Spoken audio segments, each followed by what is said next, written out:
Islam yang mengacu pada kesatuan pengetahuan.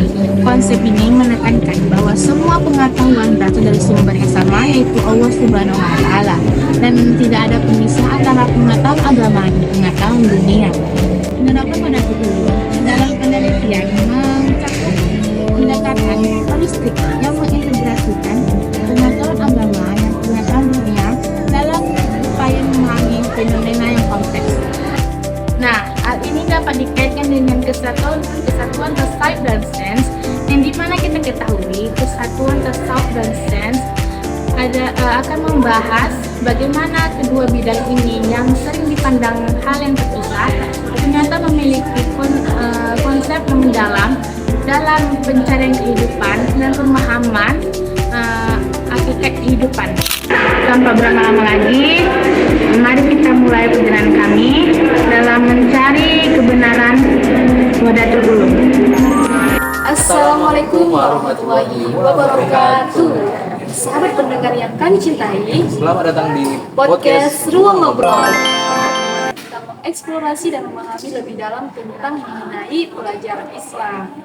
Nah, sebelumnya perkenalkan aku Puja Ramadhani terus, dan tentunya tidak sendiri, ditemani dengan rekan saya. Dan saya Ramadhani. Dalam episode kali ini kita akan bahas tentang tasawuf dan ilmu sains. Tasawuf sebagai dimensi spiritual dalam Islam mengajarkan tentang makna yang lebih dalam tentang ekstensi manusia. Sedangkan sains fokus pada pemahaman dunia melalui eksperimen dan observasi. Jadi titik temu antara keduanya memungkinkan kita untuk melihat sains tidak hanya sebagai penjelasan mekanistik, tetapi juga sebagai bentuk pengabdian dan pencarian spiritual. Betul nggak? Betul sekali, Puja. Nah, kali ini kita sudah bersama narasumber debat kita, Saudari Nur Hadina dan Saudara Sayyus Zaki Ikhwana.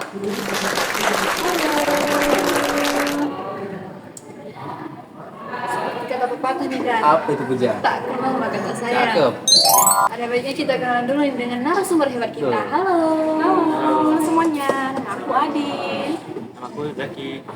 Oke, Adin gimana nih kabarnya? Apakah sehat? Alhamdulillah sehat ya semuanya, walaupun sempat beberapa minggu yang lalu diterpa banjir. Kalau Zaki nih, mana? Kan kebetulan rumahnya dekat nggak sih sama Adin? Aku belajar dengan Adin, cuman kawasannya bisa dibilang dekat. Oh, pas satu kawasan berarti ya? Sebelumnya Adin dan Jaki ini berasal dari latar belakang sekolah apa nih? Alumni apa kira-kira? Kalau aku sendiri alumni MAN. Aku dari alumni SMA Negeri.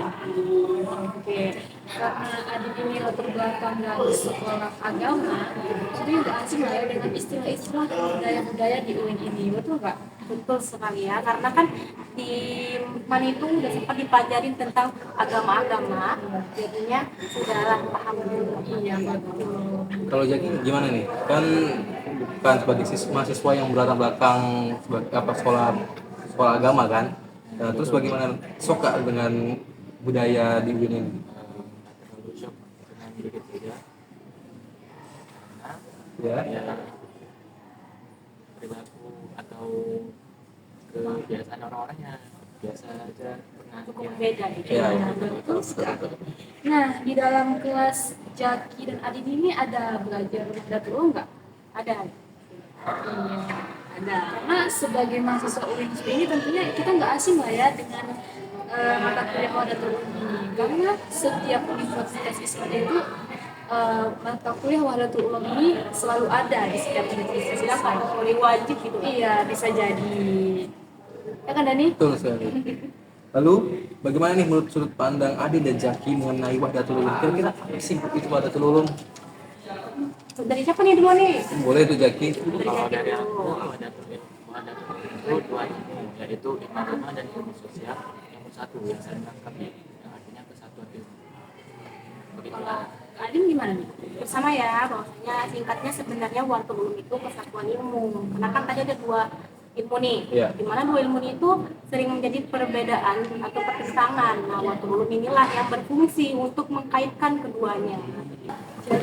Jadi Wahdatul Ulum ini intinya mengintegrasikan lah ya. Lantas bagaimana konsep ini mengintegrasikan berbagai disiplin ilmu, baik itu agama maupun sains? Boleh jawab Adin dulu nih. Untuk aku sendiri sebenarnya konsep integrasi ilmu, apalagi kedua ilmunya sering mengalami perbedaan gitu kan. Jadi sebenarnya aku contohkan itu misalnya nih seseorang yang sedang sakit, pasti berobatnya ke dokter dong. Iya, Betul, nggak betul. mungkin ke Podomoro juga ya kan? Iya. Itu kalau itu belanja namanya. Iya. Nah, lanjut. Kalau itu pasti kan itu melalui medis itu ada pendekatan namanya pendekatan ilmiah. Oke, iya. Gitu. Tapi pasien ini juga harus didorong oleh pendekatan ilmu tasawuf, yaitu dengan berdoa, berikhtiar, ibadah dalam proses penyembuhannya. Iya, betul. Jadi ada kaitannya. Kalau dari sudut pandang Jaki gimana nih kira-kira? Kalau dari sudut pandangan aku, Muhadatul Ulum itu menekankan bahwa tidak ada dualisme antara ilmu agama dan ilmu sosial. Ilmu agama dan ilmu sosial saling melengkapi dan ilmu yang benar, mereka kedua-duanya benar. Jadi begitu. Wah, menarik ya Bu Jaya. Iya, betul Dani. Nah, menurut kalian berdua nih, apakah penerapan prinsip-prinsip tasawuf dalam sains dapat menghambat kemajuan ilmiah atau justru sebaliknya memberikan dorongan untuk penemuan-penemuan baru berikutnya? Nah, untuk Adi nih, gimana pendapatnya? Untuk aku sendiri sih secara keseluruhan penerapan prinsip-prinsip tasawuf dalam sains itu mendorong kemajuan penemuan baru jika dilakukan dengan cara seimbang dan selaras. Namun jika dilakukan dengan cara berlebihan itu malah justru menghambat adanya penemuan baru itu. Nah, untuk Jaki gimana nih? Kalau menurut aku sih, selama kedua ilmu ini dipandang sebagai elemen yang saling melengkapi, maka ilmu tasawuf dan ilmu sains tidak akan menghambat kemajuan ilmiah. Kira-kira nih ya, apa sih alasan utama kesatuan antara tasawuf dan sains itu penting dalam konteks dunia modern? Baik dari Jaki dulu nih, gimana nih pendapatnya kira-kira? Kalau pendapat aku, keduanya penting, dan juga keduanya saling melengkapi. Kalau tasawuf, dia memberikan pemahaman pada spiritual untuk penemuan ilmiah. Kalau sains, dia memberikan memperkuat kekaguman pada Tuhan, memperkuat kekaguman kebesaran pada Tuhan. Nice. Kalau kalian gimana nih kira-kira pendapatnya? Karena kan sudah kita dengar tadi kan ternyata keduanya ini memiliki keterkaitan begitu. Jadi itu bisa memberikan pemahaman kita untuk lebih komprehensif tentang keberadaan manusia dan alam semesta ini. Oke, baik. Jadi, menurut kalian itu apa manfaat yang dapat diperoleh oleh umat Islam dari memahami sains dan tasawuf sebagai satu kesatuan ilmu yang saling melengkapi? Oke, Adi dulu nih, gimana nih kira-kira? Dari pembahasan kita nih ternyata kita tahu nih bahwasanya keduanya itu sangat banyak ya memiliki manfaat ya, terutama dalam berbagai aspek kehidupan. Manfaat yang paling utamanya itu ialah menambah pengetahuan dan memperkaya menurut kita lah selaku anak muda ini. Oke, untuk Jaki gimana nih? Kalau aku sih, dua-duanya memberikan manfaat, mencakup dari segala aspek, baik dari zaman dulu maupun zaman sekarang, untuk saat ini maupun untuk yang lalu. Itu sudah tadi teman-teman. Nah, karena kita sudah menemukan nih titik terang dari pembahasan tentang sains dan tasawuf, ternyata nih dua hal yang kelihatannya beda banget bisa saling nyambung ternyata, dan Betul, Bu Jaya. kayak kopi dan gula beda tapi bikin hidup lebih manis. Itu dia. Oke. Oke. Karena dari keindahan alam semesta yang terungkap lewat sains hingga kedalaman spiritualis, dalam tasawuf kita belajar bahwa keduanya bisa berjalan beriringan, saling melengkapi dan membawa kita pada pemahaman yang lebih utuh tentang kehidupan. Nice. Nah, terima kasih sudah bergabung bersama kami dalam perjalanan menarik membahas titik temu antara sains dan tasawuf. Kami berharap episode ini membuka perspektif baru dan menginspirasi Anda untuk terus menggali ilmu baik dari dunia fisik maupun spiritualis. Oke, tetap berpikir kritis. Tetap bermakna Dan jangan lupa bersyukur. Wassalamualaikum warahmatullahi wabarakatuh.